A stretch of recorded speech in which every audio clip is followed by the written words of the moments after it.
मोहिते पाटील ठाम, निंबाळकरांना फुटला घाम।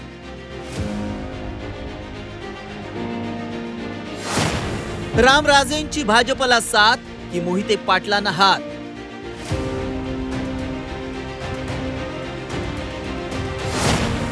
शिवसेना ही नाराज, माढात महायुतीत धर्मसंकटात।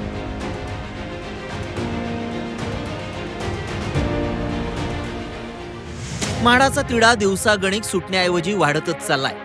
माढा लोकसभा मतदारसंघात विद्यमान खासदार रणजितसिंग नाईक निंबाळकर यांना भाजपने उमेदवारी जाहीर केली आणि महायुतीतूनच विरोधाची ठिणगी पेटली। उमेदवारी न मिळाल्याने नाराज झालेल्या धैर्यशील मोहिते पाटलांनी बंडाचं निशाण फडकावलं। एकतर अपक्ष किंवा राष्ट्रवादी शरद पवारांची तुतारी घेऊन मात्र निवडणूक लढण्यावर ते ठाम असल्याचं समजतंय। खासदार निंबाळकरांच्या विरोधातील नेत्यांच्या भेटीगाठींचा सपाटाच त्यांनी लावलाय। त्याचाच भाग म्हणून आरोग्यमंत्री तानाजी सावंतांचे भाऊ आणि सोलापूर जिल्हा शिवसेना संपर्क प्रमुख शिवाजीराव सावंतांची मोहितेंनी भेट घेतली।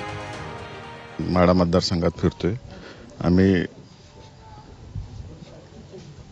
लोकभावना काय आहे, जनतेची मागणी काय आहे हे जाणून घेण्यासाठी फिरतोय सगळ्या मतदारसंघामध्ये।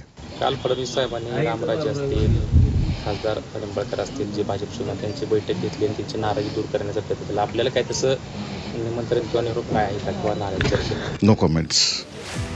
माढ्यातला हा वाद सोडवण्यासाठी उपमुख्यमंत्री देवेंद्र फडणवीसांनी शिष्टाई केली। विजयसिंग मोहिते पाटलांच्या बंगल्यावर झालेल्या बैठकीला हजर असलेले रामराजे नाईक निंबाळकरांची समजूत काढण्याचा प्रयत्न केला। मात्र जुनं वैर विसरून ते निंबाळकरांना साथ देणार की बदला घेण्यासाठी मोहिते पाटलांच्या बंडाला हात देणार हे अजूनही स्पष्ट झालेलं नाही। निंबाळकरांनी गुरुवारी कार्यकर्त्यांची बैठक बोलावली आहे। या बैठकीत पुढचा निर्णय घेतला जाणार आहे। हे कमी झालं म्हणून की काय, आता शिवसेना शिंदे गटाच्या नाराजीलाही धार आली आहे। खासदार निंबाळकर विश्वासात घेत नसल्याची तक्रार सोलापुरातल्या शिवसेना पदाधिकाऱ्यांनी केली आहे। विद्यमान खासदार साहेब सध्या बहुतेक विसरले आहेत की युतीमध्ये माननीय एकनाथजी शिंदे साहेब हे महाराष्ट्राचे मुख्यमंत्री आहे। तुम्ही अजितदादा पवारांच्या आमदारांच्या घरी जाताय, तुम्ही दुसऱ्यांच्या आमदारांच्या घरी जाताय, परंतु ज्या शिवसेनेमुळे तुम्ही सत्तेत आला, बीजेपी सत्तेत आली, त्या शिवसेनेच्या पदाधिकाऱ्यांना, त्या शिवसेनेच्या इतर कार्यकर्त्यांना तुम्ही विसरलात। महायुतीतली ही धुसफूस खासदार निंबाळकरांना निवडणुकीत महागात पडू शकते। महायुतीतल्या या नाराजी नाट्याची सूत्र शरद पवार पडद्याआडून हलवत असल्याचीही चर्चा आहे। त्यामुळे माढाचा तिढा सोडवताना भाजपला मोठीच कसरत करावी लागणार आहे। ब्युरो रिपोर्ट, झी 24 तास, माढा।